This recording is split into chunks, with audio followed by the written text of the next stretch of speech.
Assalamu alaikum wa rahmatullahi wa barakatuhu. Queridas hermanas, ¿cómo están?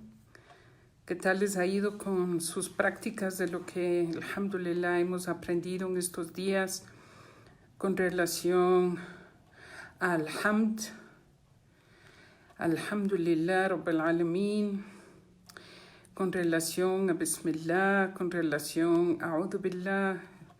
Inshallah, que estén poniendo en práctica estos poquitos conocimientos que por la gracia de Allah subhanahu wa ta'ala vamos adquiriendo poco a poco en cada clase. Así como que también deseo que todo lo que está pasando con el coronavirus, inshallah, esté bajo control para ustedes, que todo esté bien para sus familias, inshallah. Entonces hoy día, con el permiso de Allah subhanahu wa ta'ala, vamos a ver un poquito de resumen de lo que ya hemos visto para ir asentando conocimiento, ir asentando conceptos y entramos después, inshallah, en lo que es nueva materia. El término Rabbil Alamin, como habíamos explicado la semana pasada, es una característica de Allah subhanahu wa ta'ala, donde Allah tiene sometido a su creación y habíamos explicado que hay mundos sometidos voluntariamente a Allah subhanahu wa ta'ala y los mundos que Allah subhanahu wa ta'ala permitió el libre albedrío, que somos los jinn, los genios y los seres humanos. El término Rabbil Alamin se entiende de alguna forma lo que se llama en árabe at-targhib o at-tarhib, quiere decir que uno entiende a través de este término de Rabbil Alamin, que es el que somete a su creación, es el que tiene el dominio, es el que tiene el control absoluto sobre todo. Inmediatamente Allah subhanahu wa ta'ala habla de sus otros dos atributos, que es Ar-Rahman y Ar-Rahim, que son dos atributos de misericordia. Y es una misericordia bastante amplia, bastante grande. Ar-Rahman, Ar-Rahim. Ar-Rahman es un atributo de misericordia, de Rahma, que Allah subhanahu wa ta'ala tiene con toda su creación, con el mu'min y el kafir, con el creyente y el incrédulo.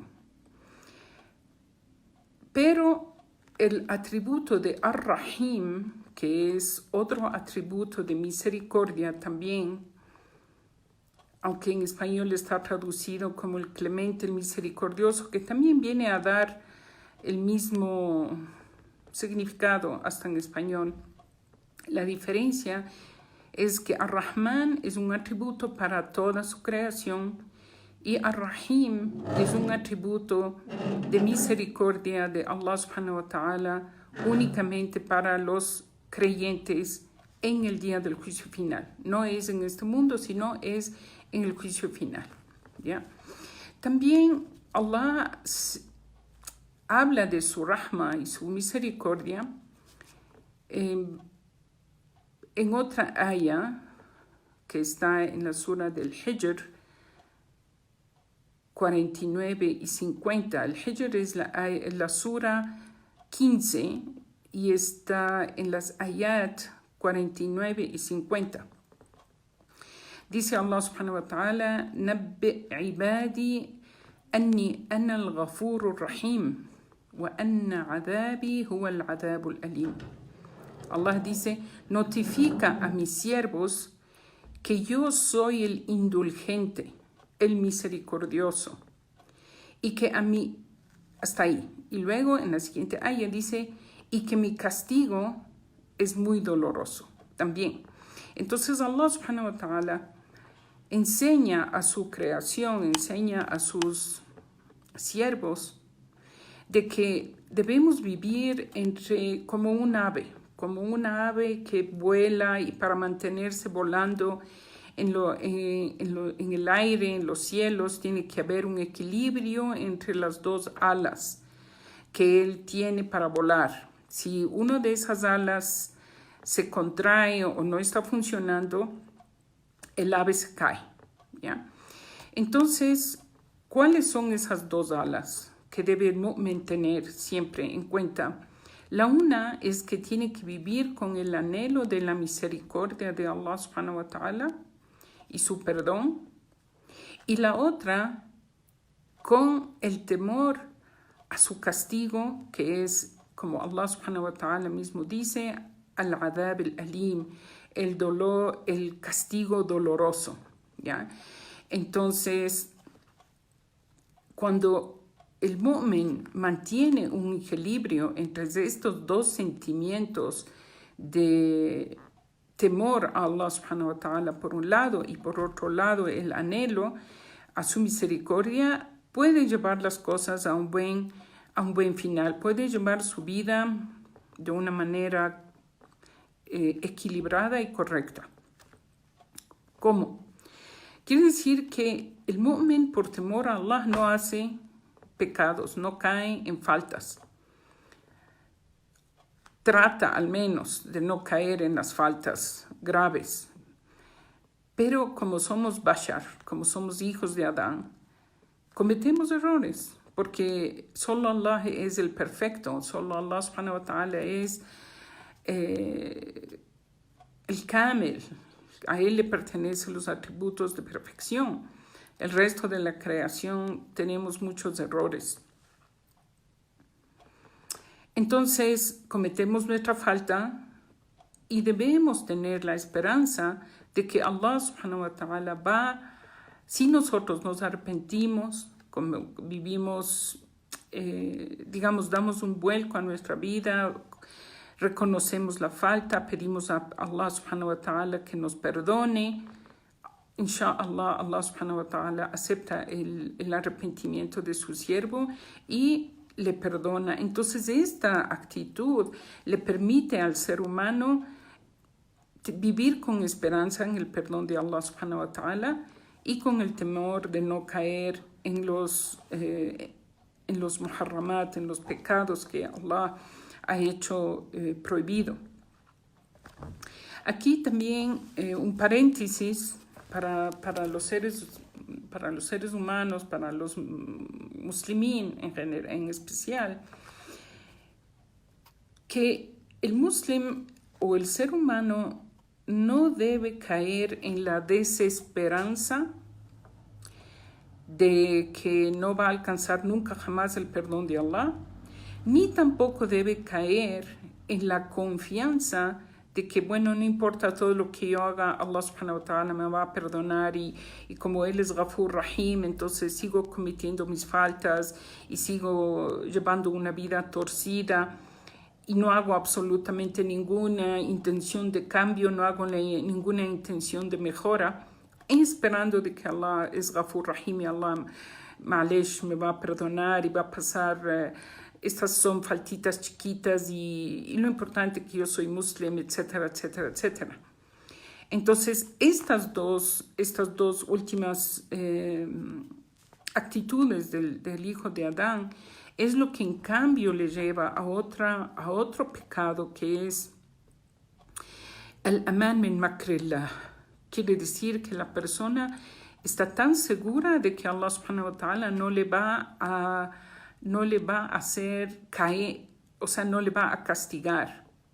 Y el otro es al-qunut min rahmatillah, que quiere decir que la persona cae en una desesperanza de que no me va a perdonar. Entonces, como Allah no me va a perdonar, como yo ya he cometido tantos pecados, entonces mejor sigo nomás cometiendo los errores y los pecados que perdón la expresión, me da la gana, porque igual no tengo perdón y ya estoy perdido, ¿ya? Entonces, estas dos últimas actitudes son completamente equivocadas y el ser humano debe ponerse en las actitudes primeras que expliqué hace un momento. ¿Ya? En otra aya de Surat Ghafir, el aya 3, Allah subhanahu wa ta'ala dice de sí mismo: Ghafir al-dhanb wa qabil al-tawb shadid al-iqab dhut-tawl. Dice, Él perdona los pecados y acepta el arrepentimiento. Es severo en el castigo y generoso también cuando acepta digamos, es generoso dando los favores que Él da a sus criaturas, ¿ya? Luego Allah dice, no hay divinidad verdadera que merezca ser adorada excepto Él, excepto Allah subhanahu wa ta'ala, y a Él habrá de retornar. O sea, a Allah subhanahu wa ta'ala pertenece el retorno. Nosotros todos tenemos que volver a Él. Entonces, hay muchísimas ayat, hermanas, en el Corán, donde Allah habla de su misericordia y al mismo tiempo habla de su castigo. Y a veces encontramos, como en estas ayat que les estoy citando, Allah subhanahu wa ta'ala nombra ambas situaciones, ambos atributos de Él, que es perdonador, pero también es severamente castigador. La pregunta que nos puede estar surgiendo en este momento es, ¿cómo puedo saber o cómo es que Allah puede perdonar y al mismo tiempo puede castigar? Y alguien también puede decir, ¿cuándo Allah me va a castigar o cuándo Allah me va a perdonar? La respuesta a eso es que Allah subhanahu wa ta'ala perdona a la persona aunque sus pecados sean muy grandes y muchísimos, tantos que inundan el universo de tanto pecado que cometió. Si él se vuelve a Allah subhanahu wa ta'ala en arrepentimiento sincero y no le asocia a Allah subhanahu wa ta'ala absolutamente nada, entonces Allah subhanahu wa ta'ala acepta a ese siervo arrepentido y le perdona todas sus faltas. En cambio, cuando Allah subhanahu wa ta'ala es severamente castigador, shadid al-iqab, como Él mismo se describe a sí mismo, es cuando la persona persiste en el pecado, insiste en el pecado, a pesar de que puede recibir muchas amonestaciones de varias personas de su entorno. Alguien le aconseja, alguien le dice esto es haram, no vayas por ese camino, te vas a hacer daño, el único que está perdiendo en esto eres tú. Y a pesar de esas cosas, esta persona persiste en el pecado.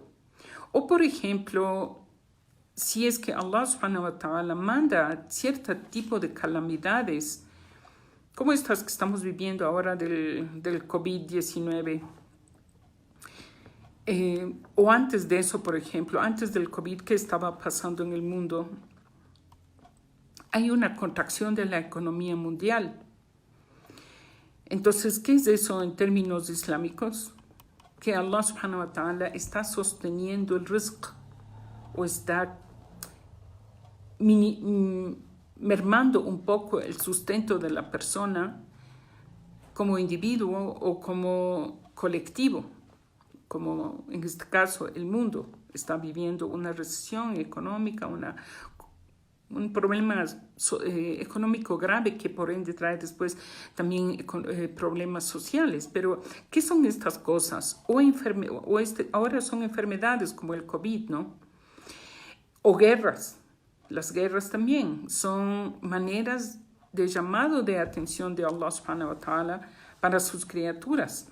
¿Para qué? Para que nos volvamos a Él en arrepentimiento. Entonces, si a pesar de todas estas amonestaciones que Allah subhanahu wa ta'ala manda a sus criaturas, mu'minin y kafirin, creyentes y incrédulos, todo el tiempo Allah subhanahu wa ta'ala manda este tipo de amonestaciones y las personas hacen caso omiso de eso y siguen insistiendo en llevar una vida torcida y de desobediencia a Allah subhanahu wa ta'ala y mueren en ese estado, o sea, llega ya la muerte, les alcanza la muerte en ese estado de desobediencia, entonces, como Allah subhanahu wa ta'ala mismo dice, su castigo es extremadamente severo y muy doloroso. Pero no, esto, hermanas, hay que entender que a veces los seres humanos no alcanzamos a entender por qué nos pasa esto. A veces los seres humanos, ¿por qué a mí? ¿Por qué a mí si yo soy bueno? Entonces, aquí lo que tenemos que hacer es un análisis de nosotros mismos con sinceridad entre Allah subhanahu wa ta'ala y yo. ¿En realidad soy buena? ¿En realidad yo no cometo errores? A ver, vamos a ver, analicemos mi día. ¿Cómo comienzo yo mi día? ¿En qué consiste mi actividad diaria?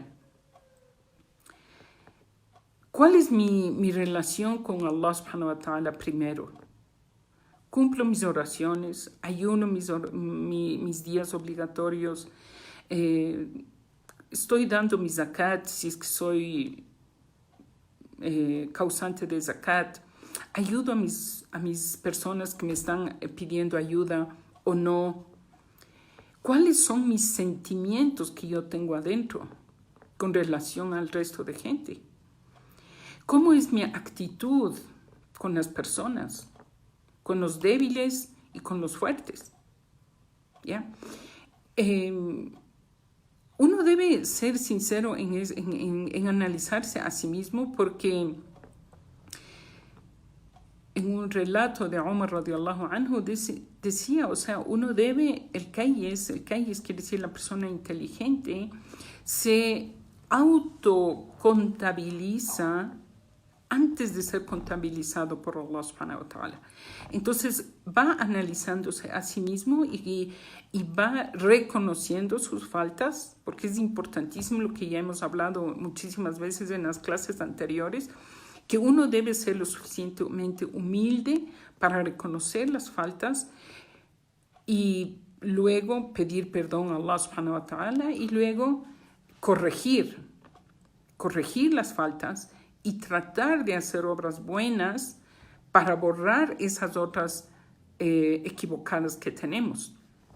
Y una parte esencial en este autoanálisis, hermanas, es que uno no debe echar la culpa de sus errores a otras personas, a terceros.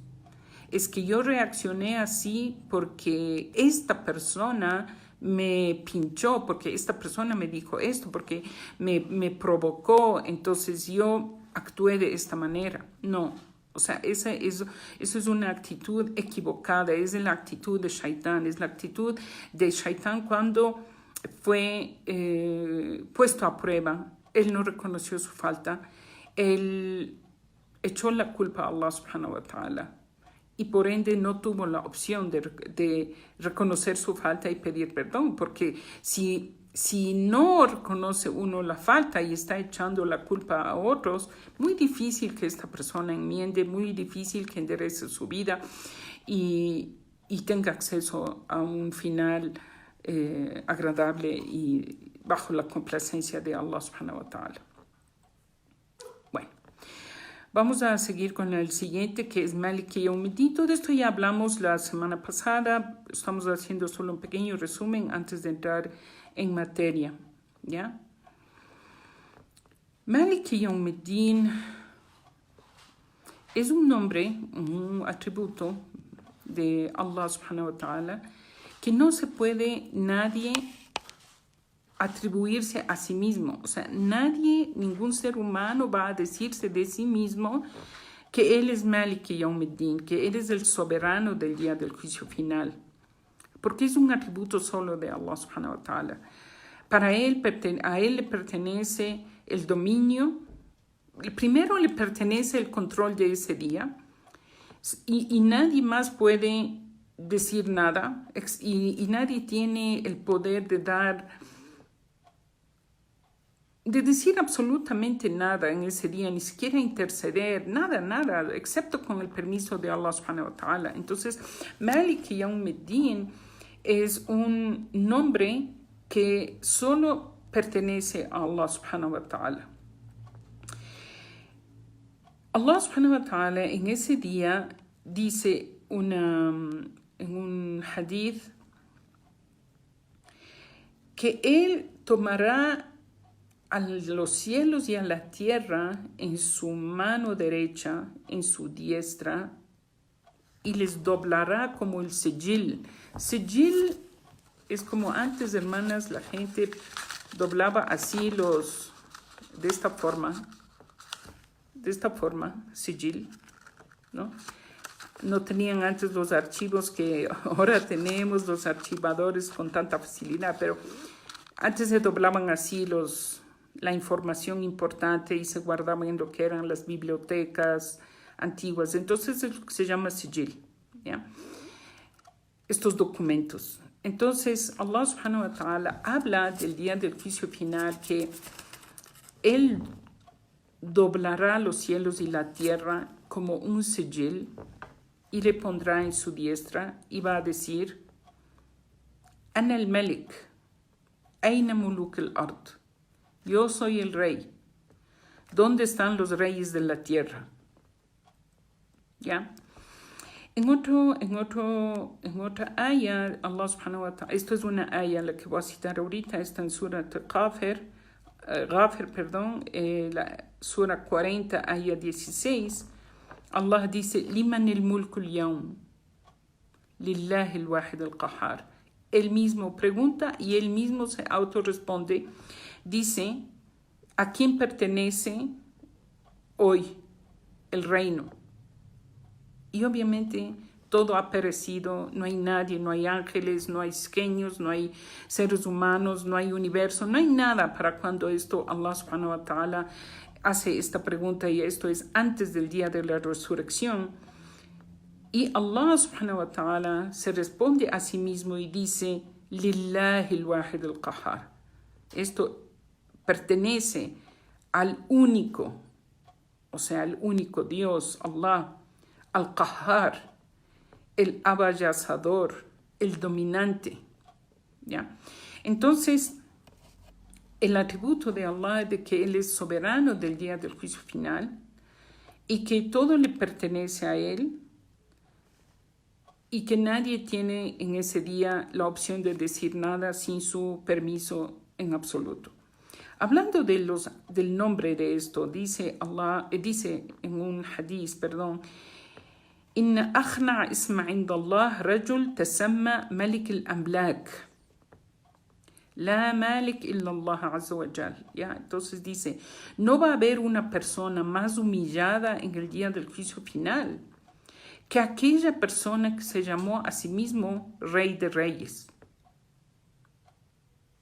Porque solo Allah subhanahu wa ta'ala es Rey de Reyes, nadie más. Y también, hermanas, escuchamos a veces ese término Rey de Reyes que se refieren a Jesús, la paz sea con Él, y es un error garrafal decir eso, porque este atributo de Rey de Reyes es únicamente el atributo de Allah subhanahu wa ta'ala, ¿ya? El término Yawmiddin, porque el ayah dice Maliki Yawmiddin, ¿no es cierto? Allah es el soberano del día del juicio final. ¿Qué es Yawmiddin? ¿Qué es el día del juicio final? Din en esta ayah significa deuda. Din significa deuda en esta ayah, ¿ya? Yawmiddin es el día en que la gente cobra sus deudas y paga sus deudas. En el día en que quien hace de juez es Allah subhanahu wa ta'ala. Y en el día en que no va a haber ningún rey, ni no va a haber ningún gobernante, ninguna persona poderosa que compita con Allah en su poder. Y por eso es la citación que dije anteriormente, ¿ya? Entonces, en el mundo terrenal, por ejemplo, hay y habrán gente poderosa que Allah les ha otorgado el poder. No son poderosas por sí mismos, sino son poderosas con el permiso de Allah subhanahu wa ta'ala, y el peor de ellos fue el faraón de Moisés, y Namrud, que fue otro rey déspota que vivió en el tiempo de Ibrahim, alayhi salam, ¿no? Entonces, de ese tipo de gobernantes como el faraón, como Namrud, sabemos que, antes de pasar, el faraón es de lo peor que hubo y habrá. O sea, nadie va a estar peor que el faraón, nadie, ¿no? Entonces, la peor hombre que pisó y pisará sobre la faz de la tierra es el faraón. Y el resto de crueles que hay en el mundo son crueles, pero no llegan al nivel del faraón. Bueno, cuando Allah se refiere a Yawm al-Din, el día del juicio final, ¿qué es el día? El día sabemos que se considera día desde la salida del sol hasta la puesta del sol, ¿no? Y se entiende que entre la salida del sol y la puesta del sol son las horas hábiles del día donde las personas hacen su mayor actividad de producción en estas horas, ¿ya? Entonces, en un tafsir de Qurtubi, el Qurtubi explica que Yawm al-Din, Allah pone ese nombre a ese día porque es el inicio de la resurrección, como decir, la salida del sol, inicia la resurrección, hasta el término de ese día, que termina con la entrada de las personas a sus moradas finales, sea que ésta sea el paraíso o sea el infierno. También sabemos que es un día que durará 50.000 años, extremadamente largo, extremadamente difícil para todo el mundo, Claro que habrá grados de dificultad. Mientras más creyente es la persona, la dificultad es mínima. Para las personas transgresoras, la dificultad es extremadamente difícil. Entonces, Yawm al-Din es el día del jaza, el día del pago, ¿ya? Sacamos hay muchísimas, como digo, en el Corán mencionadas ayat acerca de Yawm al-Din. Vamos a mencionar solo 4 cortitas en relación a esto, donde Allah dice en el Corán: Yawma idin yuwaffihimullahu dinahul haq. Está en Surat Nur, Sura de la Luz, aya 25. La Sura de la Luz es 24, la aya 25. Ese día, Allah se refiere, ese día, Allah les dará la retribución que merezcan y sabrán que Él es la verdad manifiesta. O sea, que Allah en ese día pagará a la gente, retribuirá a la gente lo que se merecían, y también harán la gente conciencia de que realmente Allah es el haq, Allah es la verdad manifiesta. No hay más divinidad excepto Él. Para toda la gente que estuvo en esta vida mundanal negando la existencia de Allah, en ese día va a darse cuenta, ha habido un solo Dios y ha sido verdad todo lo que se decía en relación a las amonestaciones que vinieron los mensajeros. En otra ayah, Allah subhanahu wa ta'ala, refiriéndose a este día, dice: Yawma tujza kullu nafsin ma kasabat. Está en Surat Ghafir 40:17. Ese día, otra vez, ese día, todos serán recompensados según sus acciones. No habrá ninguna injusticia. Es importante saber que hay un día en que no va a haber injusticias y que la justicia de Allah se aplicará. Y alhamdulillah que es así. Luego dice: Allah es rápido en la retribución de su recompensa. ¿Ya? Otra aya donde Allah dice, Yawma tujzauna ma kuntum ta'malun. Está en Surat Al-Jathiyah, Sura 45, aya 28. Y entonces verás a todas las naciones arrodilladas, y cada nación será convocada para recibir el registro de sus acciones. Y se les dirá, esta es la parte de la aya que nos interesa, hoy recibirán la retribución de sus acciones. ¿Ya? Y en Surat Safat, Inna lamadinun, dice, ¿acaso vamos a ser contabilizados? Sí, vamos a ser contabilizados. ¿Ya? Entonces, quiere decir que las personas, todas las personas, crean o no crean en que hay una resurrección, en que hay un día de retorno a Allah subhanahu wa ta'ala, eso es una verdad que sucederá, creamos o no creamos, nos guste o no nos guste. ¿Ya?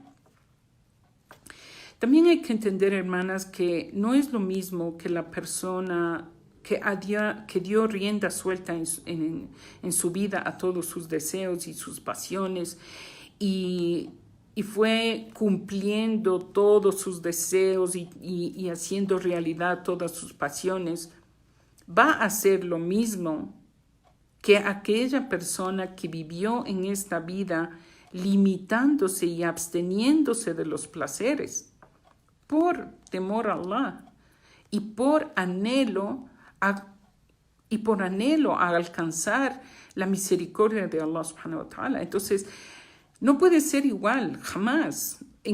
Hay personas en esta vida que donde hay un placer, van. Donde cualquier gana que ellos tienen de algo, una pasión que ellos tienen de algo, van atrás de eso hasta que eso se cumpla, hasta ellos alcanzar esos placeres. ¿Ya? Entonces no va a ser lo mismo, jamás. Jamás puede ser lo mismo alguien que estuvo en esta vida temiendo a Allah subhanahu wa ta'ala y restringiéndose de cometer ciertos pecados y ciertas cosas que le podría ser que a una persona le guste, pero no lo hace por temor a Allah. Alguien, por ejemplo, hablando de mujeres, puede haber mujeres que le gustan vestirse de minifalda, o le gusta mostrar su hermoso pelo, o le gusta cualquier otro tipo de estos deseos femeninos que nos gusta por vanidad, porque es la vanidad innata en las mujeres. ¿Cómo va a ser lo mismo que una mujer que estuvo recatada toda su vida vaya a recibir la misma recompensa de la persona que nunca se recató? Porque quiso dar rienda suelta a su pasión de verse hermosa para todo el mundo. Entonces, no es lo mismo, no va a ser lo mismo, no podemos anhelar lo mismo que uno que se estuvo sacrificando toda su vida, 30, 40, 50, 60 años, con alguien que dedicó sus 60, 80 años, lo que Allah le haya de vida, a su placer mundanal, sin pensar en las consecuencias y sin pensar en lo que viene después. Entonces, para terminar este punto de Malik Yawmiddin, es que la creación inicia en Allah subhanahu wa ta'ala, y todos nosotros fuimos creados, y al inicio de nuestra vida, de nuestra existencia, todo está bajo el control de Allah y estuvo siempre Allah al inicio de nuestra vida. Y cuando nuestra vida llega al fin, también nos encontramos con Allah subhanahu wa ta'ala. Entonces, lo que nosotros estamos viviendo ahora es un periodo nada más intermedio, entre lo que fue nuestra preexistencia y lo que va a ser nuestra posexistencia en el día de la resurrección, donde tenemos que encontrarnos con Allah subhanahu wa ta'ala. Vamos a la siguiente ayah donde Allah dice, Iyyaka na'budu wa iyyaka nasta'in. La traducción es, solo a ti adoramos y solo a ti pedimos ayuda. Si nosotros analizamos un poquito las ayat de Surat al-Fatiha, encontramos que Allah subhanahu wa ta'ala al inicio de esta sura está hablando en segunda persona, está hablando en tercera persona, ¿yeah? En el momento que entramos a esta ayah, nos damos cuenta que de pronto Allah subhanahu wa ta'ala comienza a hablar en segunda persona. Iyyaka, a ti te adoramos. Entonces, de lo que Allah se refiere a sí mismo en tercera persona, en esta ayah es como que nos pone vis a vis y nos hace entender que a quien vamos a adorar es a Allah subhanahu wa ta'ala y a quien vamos a pedir ayuda y socorro es a Él. Y es lo que se puede decir esto como ikhtisas y hasr, quiere decir especificar este punto de que solo Allah subhanahu wa ta'ala es a quien nosotros vamos a rendir culto, ¿ya? Entonces, de lo que es un ilm yaqin pasa a ser un ayn yaqin. ¿Qué quiere decir esto? Quiere decir, de lo que es un conocimiento certero, pasa a ser un ayn yaqin, quiere decir algo que uno está viviendo, está experimentando, ¿no? Y dentro de na'bud, vamos a entrar ahorita solo en la primera parte, na'bud, iyyaka na'bud, a ti te adoramos. ¿Qué quiere decir a ti te adoramos?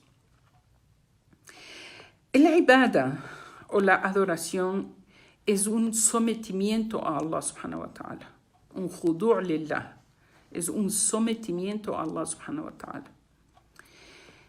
Y el ibada es una ta'a wa tadallul, es obediencia y humildad a Allah subhanahu wa ta'ala. ¿Ya? Me gustaría, hermanas, si ustedes están tomando nota, yo les había recomendado desde la primera clase y siempre les mando una notita de recuerdo. Hoy no les mandé, pero espero que ustedes estén tomando nota de estos conceptos, porque son conceptos muy importantes. A veces uno se puede olvidar, pero después uno revisa un poquito las notas que tomó y se da cuenta. Ah, cierto, era esto, ¿no? Entonces, espero que ustedes estén tomando nota de esto. ¿Qué quiere decir ibada? Ibada, volvemos a decir, es adoración a Allah, es obediencia a Allah subhanahu wa ta'ala y es sumisión. Tengo entendido que en el mundo occidental decir sumisión es una especie de, ¿cómo decir?, humillación, ¿ya? Y hay personas que no les gusta este término. No les gusta este término de que es humildad en la obediencia a Allah subhanahu wa ta'ala y creen que la palabra obediencia es una palabra muy dura y no creen, yo como ser humano tengo mi puesto, mi posición, ¿cómo yo voy a obedecer? ¿Cómo yo voy a estar en un estado de sumisión? Entonces como que hay a veces una cierta rebeldía en la persona de cómo voy a tener judur, cómo voy a tener una obediencia con humildad y a veces podríamos decir la verdad hasta un poco como humillación ante Allah subhanahu wa ta'ala. Para entender esto, hermanas, ojalá ya Rab, Allah nos ponga el entendimiento de este concepto en nuestros corazones. Inshallah hoy día y salgamos de esta clase con humildad suficiente y obediencia a Allah subhanahu wa ta'ala. Miren, Allah nos hizo a los seres humanos de una forma erguida, o sea, estamos erguidos, ¿no? No somos como los animales que están así en una forma horizontal. Unos caminan sobre 4 patas, ¿ya? Allah subhanahu wa ta'ala le dignificó al Bani Adam, al hijo de Adán, y le dio una posición recta, erguida, ¿ya? No somos como la culebra que nos arrastramos en la tierra, ¿no? Pero, miren esta parte, hermanas, tan importante, que en la parte de arriba del ser humano tiene su cabeza, ¿no es cierto? Y en la parte de abajo están sus pies, donde camina sobre la faz de la tierra. Y Allah subhanahu wa ta'ala pide al hijo de Adán, al mu'min, que haga sujud, que se incline. ¿Y cómo es la inclinación del hijo de Adán? Su cabeza se pone al mismo nivel de sus pies sobre la tierra. ¿Ya? Entonces, esto es muntaha al-khudu'.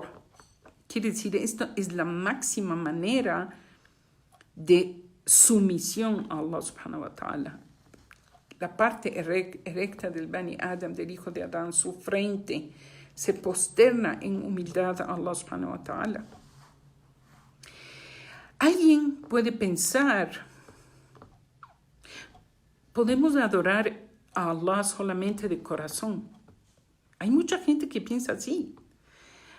Yo soy bueno y yo tengo a Allah en mi vida, o dicen yo tengo a Dios en mi corazón y es suficiente, y eso no tiene que ser expuesto de una manera física, tangible y vista por otros, ¿ya? Eso es lo que la gente puede pensar, y de ley hay gente que piensa así. Pero Allah subhanahu wa ta'ala no es de esa su orden.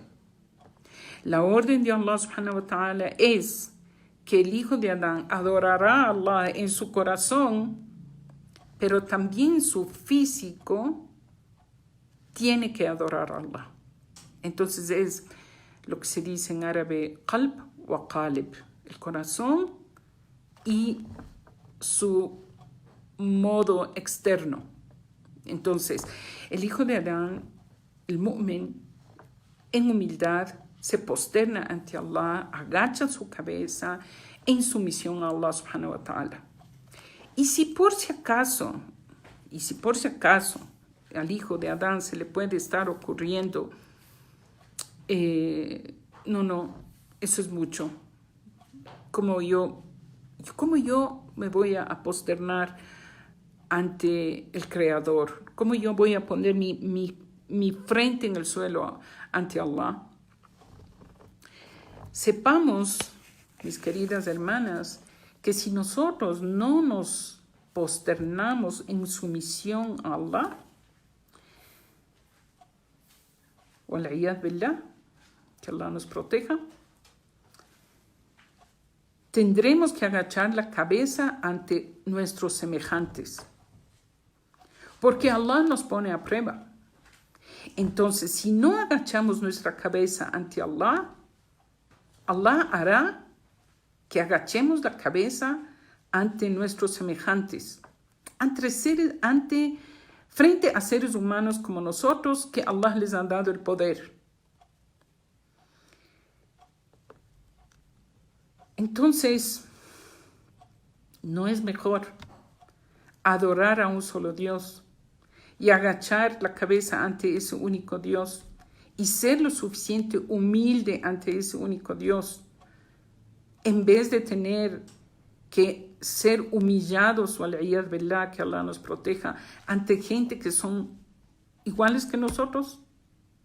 Piensen en eso, ¿ya?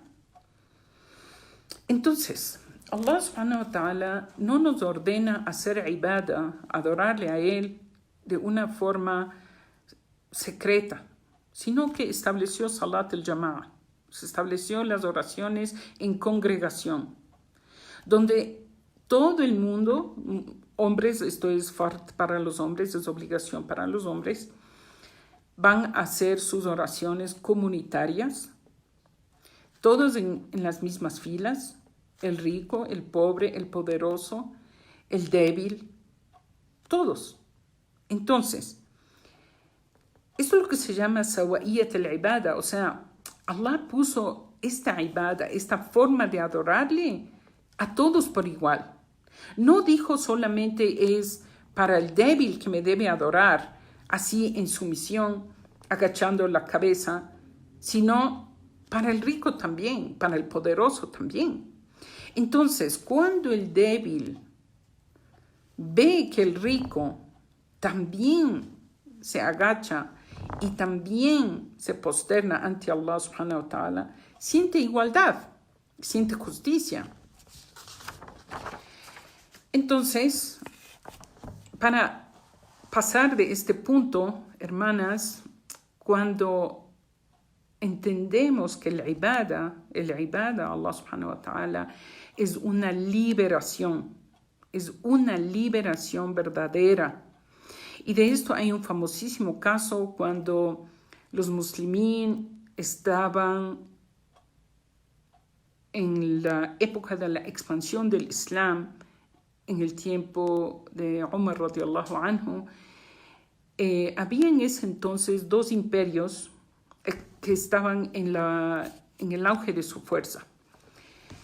Los bizantinos romanos, los Rum y los Furs y los persas. Eran los dos imperios que estaban en la fuerza, en el pináculo de su fortaleza. Como hoy decir Estados Unidos y antes Rusia o China o algo así, esas dos potencias, ¿ya?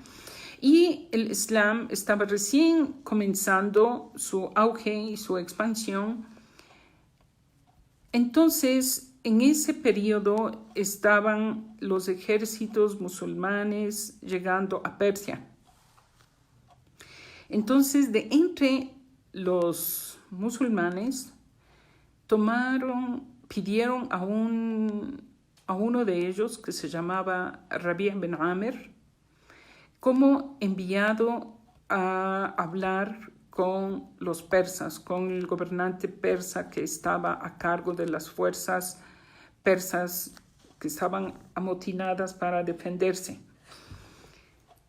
Entonces, cuando Rabi' bin Amir llegó frente al comandante general de las fuerzas persas y él le preguntó: ustedes, los musulmanes, los árabes, ¿qué vienen ustedes a decirnos a nosotros? Es como decir hoy alguien se va a hablar a la Casa Blanca o al representante de los Estados Unidos en algún lado, que hoy son ellos el poder. Exactamente igual. Entonces, los persas le dicen, este comandante persa le dice: ¿ustedes quiénes son ustedes? Comedores de animales muertos, beduinos del desierto, pobres. ¿Qué vienen ustedes a decirnos a nosotros, los persas? ¿A qué vienen? Y la respuesta de Rabi' bin Amir es algo que resume lo que les estoy diciendo, hermanas. Dice: جئنا لنخرج العباد من عبادة العباد إلى عبادة رب العباد. Trataré de traducirlo lo mejor que puedo. En árabe cabe la redundancia, en español no cabe la redundancia, pero así es la elocuencia del idioma árabe. Trataremos de pasarle al español de la mejor manera. Dijo: hemos venido para liberar a los siervos de la adoración de los unos con los otros, de los unos a los otros, a la adoración verdadera del Señor de los siervos, o sea, de Allah, de Allah. Entonces, él dice: vamos a liberar, o sea, hemos venido los muslimín a liberar a la gente de que se adoran los unos con los otros. O sea, eso es lo que venimos a hacer con ustedes, o persas. O sea, ustedes lo que tienen es un pueblo que les adora a sus gobernantes y a sus poderosos. Entonces lo que venimos a hacer es liberarles de esa idolatría que ustedes tienen. y sacarles de esa esclavitud a la liberación de adorar a un solo Dios. ¿Ya? Entonces, este es el concepto, hermanas, de Iyaka Na'bud. ¿Ya? Iyaka Na'bud, a ti te adoramos. La segunda parte que vamos a explicar, Iyaka Nasta'in, capaz que me voy a pasar de la hora, ya veo que me faltan 10 minutos para la hora, pero creo que me voy a pasar un poco de la hora, pero vale la pena, inshallah. Esta segunda parte donde decimos Iyaka Nasta'in, que quiere decir a ti te pedimos ayuda.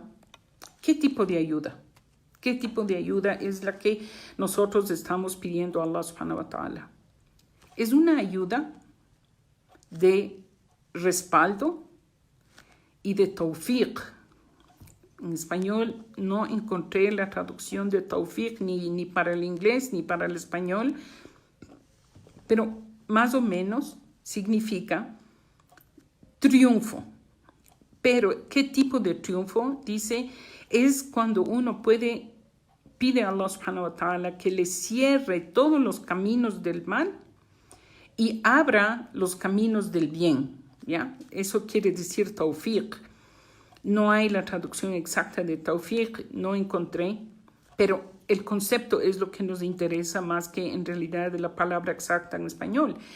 Entonces, pedimos a Allah subhanahu wa ta'ala nos ayude, nos respalde, nos dé un respaldo y nos dé un triunfo, cerrando todas las vías del mal y abriendo todas las vías del bien. Yeah. Entonces, cuando nosotros decimos Iyaka, quiere decir a ti te adoramos, a ti pedimos ayuda, ¿qué estamos haciendo también?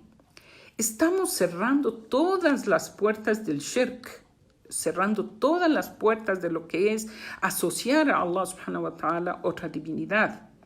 O pensar que hay alguien, astaghfirullah, semejante a Allah subhanahu wa ta'ala, o en su mismo capacidad, de que me puede ayudar o de que la gente puede rendir culto, ¿ya? Y aquí está, hermanas, la esencia del Islam, que es el tawhid, el khalis, que es el monoteísmo pristino, o sea, solamente pedimos a Allah subhanahu wa ta'ala, adoramos primero, únicamente a Él, y luego es a Él a quien pedimos ayuda. Allah subhanahu wa ta'ala dice en Surat al-Baqarah, فَمَنْ يَكْفُرْ بِالطَّاغُوتِ وَيُؤْمِنْ بِاللَّهِ فَقَدْ اسْتَمْسَكَ بِالْعُرْوَةِ الْوُثْقَى. Está en Sura de la Vaca, segunda Sura del Corán, aya 256. Quien no cree en los tagut, ¿quiénes son los tagut? Los tagut quiere decir toda forma de adoración que no sea Allah. Todo tipo objetos y personas y deidades inventadas por los seres humanos, eso es tagut. Todo lo que no es Allah subhanahu wa ta'ala. Dice, quien no cree en los tagut y cree en Allah, se habrá aferrado al asidero más firme, aquello a que no cabe ninguna fisura. O sea, lo más perfecto es quien adora a Allah subhanahu wa ta'ala. También debemos entender que el shirk, la asociación a Allah, es un dhulm azim. Inna shirka la dhulmun azim. Ciertamente, asociar a Allah subhanahu wa ta'ala es una tremenda injusticia. Es una tremenda injusticia. Y para volver a recordar, porque tengo entendido que como musulmanes sabemos de esto, pero siempre es bueno recordar, en un hadith qudsi Allah subhanahu wa ta'ala dice, Ya ibn Adam, law ataytani bi qirab al-ard khataya thumma laqitani la tushrika bi shay'an la ataytuka bi qirabiha maghfira. Allah subhanahu wa ta'ala dice, oh hijo de Adán, si tú vienes a mí con pecados que has llenado el mundo y me encuentras, o sea, el rato de morir, te encuentras conmigo sin que me hayas asociado absolutamente nada, te daré a cambio de tus pecados perdón. ¿Ya? En esta hadith nosotros podemos tomar en cuenta la importancia de ser monoteísta, la importancia de no caer en el shirk, que es una garantía para el mu'min que a la larga uno va a ir al paraíso. A la larga uno va a ir al paraíso. Aunque la persona musulmana haya cometido errores y cosas kaba'ir, pecados muy graves en su vida, probablemente si no se arrepiente tendrá que purgar sus faltas un tiempo en el infierno, pero tiene la esperanza de una salvación, de poder ir al paraíso después de haber purgado sus faltas, ¿ya? Uno de los mejores ejemplos del Tawhid es Ibrahim, alayhi salam. Tawhid quiere decir monoteísmo, la creencia en un solo Dios. Es Ibrahim, alayhi salam. Dice Allah subhanahu wa ta'ala en el Corán: Inna Ibrahima kana umma qanitan lillah hanifan wa lam yakun min al-mushrikin. Abraham fue una comunidad, ya vamos a explicar por qué fue umma. Devoto de Allah, hanif, monoteísta, sincero, y no uno de los asociadores. Ibrahim era umma. Cuando nosotros hablamos de umma, siempre se refiere, el concepto es a una comunidad de mucha gente, ¿ya? Sin embargo, hay dos explicaciones para umma. La primera es que él era el único creyente que había en ese entonces. No había más creyente en su comunidad donde él comenzó a muy temprana edad. Comenzó él a hacer da'wah cuando él era todavía un adolescente, ¿ya? Y era aferrado al monoteísmo puro, es hanif, ¿ya? Hanif quiere decir monoteísta, sincero, puro, pristino. La otra concepción es que la fe de Ibrahim era tan grande que equivalía a una umma, equivalía a una nación. Entonces hay estas dos explicaciones de lo que se refiere a Ibrahim. Y nosotros, como descendientes de este legado que dejó Ibrahim alayhi salam del monoteísmo puro, debemos asemejarnos a él en su creencia, en su comportamiento, en su fidelidad a Allah subhanahu wa ta'ala, ¿ya? Dentro de esto, hermanas, hay un tema extremadamente largo. Voy a tratar de ser lo más breve posible. Todo lo que atañe al shirk, todo lo que es asociar a Allah subhanahu wa ta'ala otra divinidad o invocar en momentos de ayuda, ¿no? Voy a nombrarles brevemente. Primero, por obvias razones, es todo lo que hay, lo que se llaman imágenes, todo lo que son objetos de adoración, imágenes, estatuas, sea que son pinturas por pinturas por seres humanos o estatuas esculpidas por seres humanos también. Y sepamos que este es un pecado gravísimo. Dice el hadith: أشد الناس عذابا يوم القيامة الذين يضاهئون بخلق الله. Quiere decir, los peores que van a ser castigados en el día del juicio final son aquellos que rivalizaban con la creación de Allah. Rivalizaban con la creación de Allah. ¿Qué quiere decir eso? Que creyeron que ellos también podían crear. Entonces se ponen a crear imágenes, pero no pueden insuflar en ellos la vida, porque eso es una característica única de Allah subhanahu wa ta'ala. Solo Allah subhanahu wa ta'ala puede dar la vida, nadie más puede dar la vida. Hasta hoy, la gente que habla de las ciencias o lo que dicen, entre comillas, creando virus en laboratorios, no es creación, porque creación es crear de la nada. Lo que hacen en los laboratorios es sacar vida de vida. Eso ya no es creación. Solo Allah es el que cree. Entonces la gente que esculpe imágenes y pinta ese tipo de cosas están asemejando a la creación de Allah. quieren rivalizar con Allah subhanahu wa ta'ala.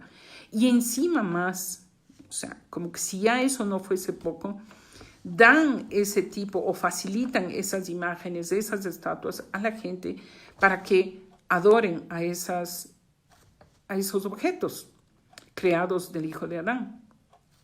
Dentro del shirk también hay el concepto de adorar a Jesús, la pasear con él, y es uno de los peores shirks que se ha cometido a lo largo de la historia, y una mala información que ha llevado a millones y millones de personas a... aquí hay una pregunta de una hermana. ¿La clonación entra en el riba? La clonación. Miren, hermanas, supongo que está mal hecha la pregunta. No es riba, sino en este concepto. La clonación no es crear, hermanas. La clonación no es crear. La clonación es sacar vida de vida. Entonces, la clonación es, cogen una célula, como eso de la oveja, ya me he olvidado el nombre de la oveja esa famosa que hubo hace unos años. Esa clonación es sacar de una célula viva y tratar de sacar vida de eso para otro tipo de animal, en este caso, lo que sea. A lo que vamos, hermanas, es que la creación de cero solo pertenece a Allah. Solo Allah subhanahu wa ta'ala es quien puede crear. El resto juegan nada más a hacer astaghfirullah, a rivalizar con la creación de Allah. Volviendo al tema. Entonces, dentro del shirk, obviamente, está creer en los santos, en las vírgenes, en todo lo que son ese tipo de cosas. También debo aclarar que esto de los santos no es solamente de los católicos, sino también hay una secta que se salió, o digamos, sectas que se salieron del Islam, donde también tienen confusión acerca de los santos y les toman como intermediarios, ¿ya? Y no existe la intermediación en el Islam, no existe. Si usted quiere hablar con Allah, si usted tiene una necesidad, pida a Allah, eleve sus manos al cielo, ponga sus manos y invoque a Allah subhanahu wa ta'ala y pídale. Usted no necesita intersecciones. Usted es suficientemente digno para pedir a Allah subhanahu wa ta'ala directamente. No tiene que usted pedir a nadie que interceda por usted. Nadie, ¿ya? Entonces, el momento que hay ese tipo de intercesiones, ¿qué es lo que sucede? Que la gente piensa a veces, dice, no les adoramos a las estatuas o no les adoramos a la Virgen o no. Alguna persona puede decir, aunque en realidad ellos lo hacen, pero lo que pasa es que, dice, les tomamos como intermediarios nada más, pero hay un momento en que la gente se olvida de ese intermediario y en vez de que hay un Dios arriba, se olvidan que hay un Dios arriba y se quedan ahí abajo en ese punto de intermediario, invocando después al santo, a la Virgen, al ángel de la guardia, que también los ángeles son inocentes de todo lo que la gente les adora o les invoca en pedida de ayuda.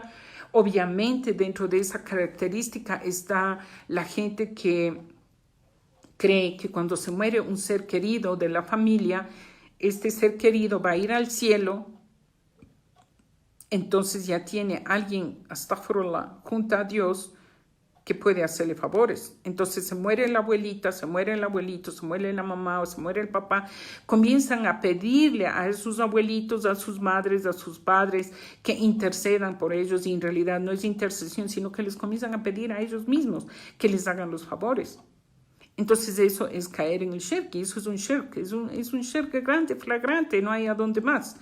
Dentro del shirk también, hermanas, es todas las creencias de los amuletos, creer que hay pulseras que me traen energía, que esta pulsera me va a proteger, que esta pulsera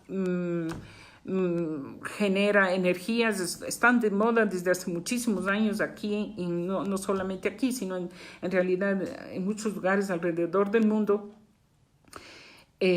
pulseras que tienen 3 tipos de metales: oro, plata, bronce, no me acuerdo qué más variedades hay, pero le atribuyen a estas pulseras dones, fuerzas, energía. Eso es haram, eso es un shirk. Uno pide a Allah subhanahu wa ta'ala. O hay personas, por ejemplo, que hoy también está de moda las piedras que creen que que emanan cierto tipo de energías, y se han puesto de moda en los spas de belleza. Venga, le hacemos masajes y le damos energía con las piedras no sé qué, las piedras que son de no sé qué cuánto, o piedras energéticas que les llaman, ¿ya? Todo eso, hermanas, es un shirk. Es un shirk. O pensar que, por ejemplo, las costumbres de los aros, que hay en muchísimas culturas, ¿dónde se inicia este problema de los aros? Es muy ancestral, donde creen que si la pareja se pone un aro, tanto el hombre como la mujer están protegidos de que ese matrimonio se desbarate. Y ahí llega a tal grado que hay personas que jamás en su vida se sacan su aro. Nunca, nunca, ni siquiera para lavarse el dedo. Le moverán un poquito así, nada más, creyendo que ese aro es lo que le mantiene su matrimonio. Obviamente eso es shirk, hermanas. Entonces uno debe cerrar las puertas de ese tipo de cosas que le conlleva a uno a una idolatría, a caer en este pecado tan grande que es asociar a la fuerza de Allah otra fuerza similar, o la iyad billah, ¿ya? Dentro de esto también es lo que se llama, todo esto es nid o andad, ¿ya? En lo que se llama el andad en árabe, quiere decir similares, donde la gente pone ciertas cosas o ciertos poderes que similar al poder de Allah subhanahu wa ta'ala. O alguien invoca a la Virgen. Es muy, muy común aquí en nuestro medio invocar a la Virgen, tanto que la gente dice Madre Santa. Y le invocan todo el tiempo. Y a veces yo incluso escuché alguna vez a una hermana que decía Madre Santa, y le digo, hermana, eso es una invocación cristiana. Ah, sí, cierto, es una invocación cristiana. Entonces, hay que ir corrigiendo estas cosas. Dentro de los shirk también, yo espero terminar en 5 minutos más, inshallah. Dentro de este shirk también es, por ejemplo, cuando la persona cree que sus riquezas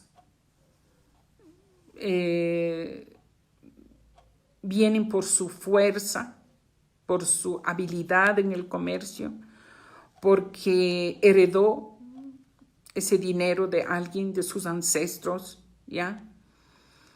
Entonces es lo que se llama en árabe reconocer que hay un ni'ma, que hay una bendición, en este caso, digamos, el dinero, la propiedad, pero al mismo tiempo que reconocen que hay ese ni'ma, niegan que el que dio es Allah.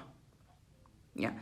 Entonces, nosotros debemos ir entrenándonos, y esto es la clase, inshallah, el deber que queda de hoy día, hermanas. Hay que ir entrenándonos todos los días. Cuando nosotros vemos un favor que nos acontece, una bendición que nos acontece, a más de ver ese favor físicamente tangible delante de nosotros, sepamos que hay un Allah subhanahu wa ta'ala, un Dios, un creador, un Razzaq. Él es el que nos dio, Él es el que nos facilitó, Él es el que nos curó. Allah subhanahu wa ta'ala, Él es el que nos dio. Y uno tiene que ser lo suficientemente humilde. Por ejemplo, cuando uno ve parejas que no quieren tener hijos, o ya tienen 2 hijos y dicen, no, es que no va a tener más de 2 porque esa es mi capacidad económica. A duras penas yo estoy pudiendo mantener a estos 2 hijos.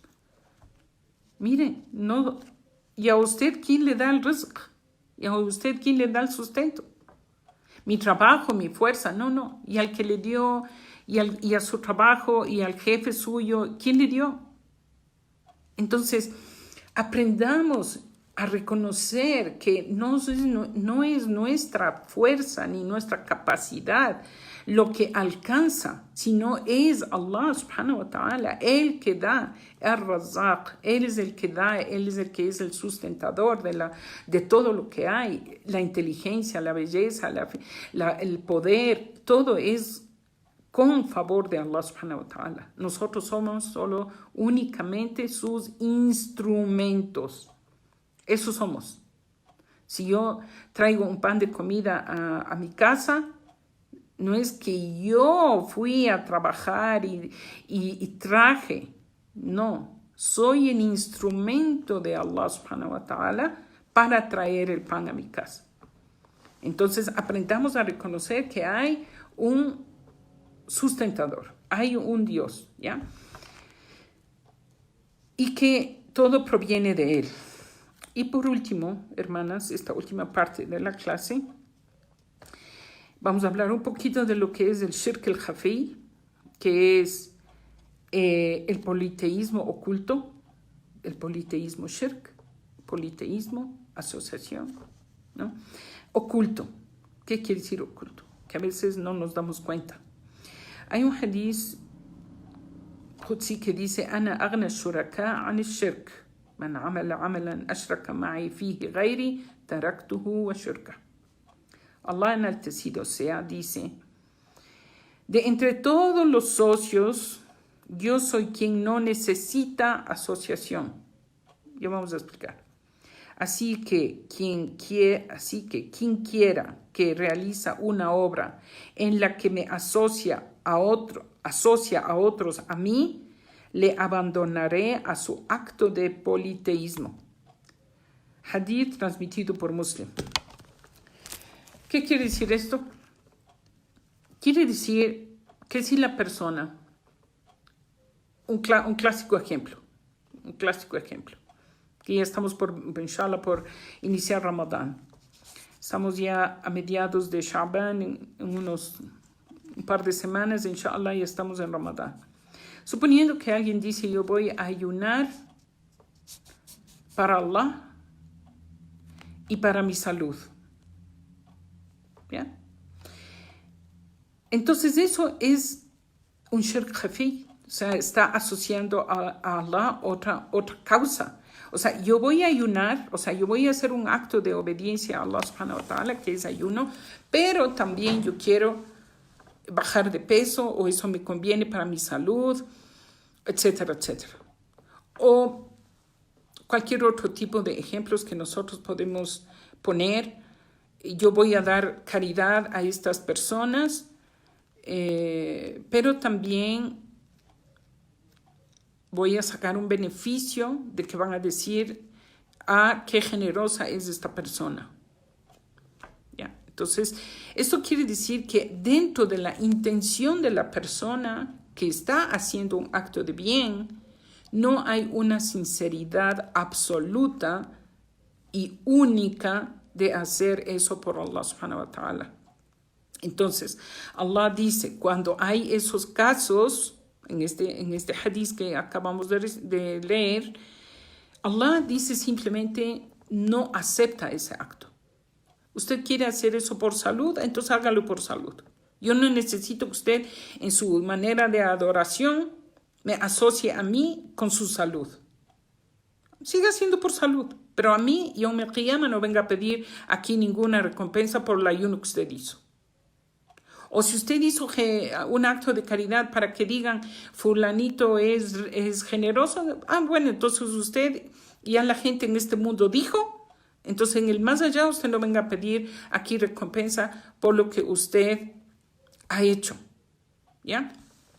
Entonces, lo que debemos evitar en este acto de adoración es poner algo más en este acto que no sea Allah. Y quiero terminar esto, hermanas, diciéndoles que Allah subhanahu wa ta'ala es muy celoso. Es muy celoso. ¿Ya? Y Él le gusta que las cosas que hagamos, lo hagamos por Él. Sinceramente para Él. No para nadie más. No para nada. Y si Allah siente que hay algo de que uno desvía un poquito para Allah, ahí se acabó. ¿Ya? Ahí se acabó. Jazakumullah khair, hermanas. Barakallahu fikum. Si ustedes tienen alguna pregunta. Aquí alguien me está mandando algo. A ver, perdón, déjeme ver.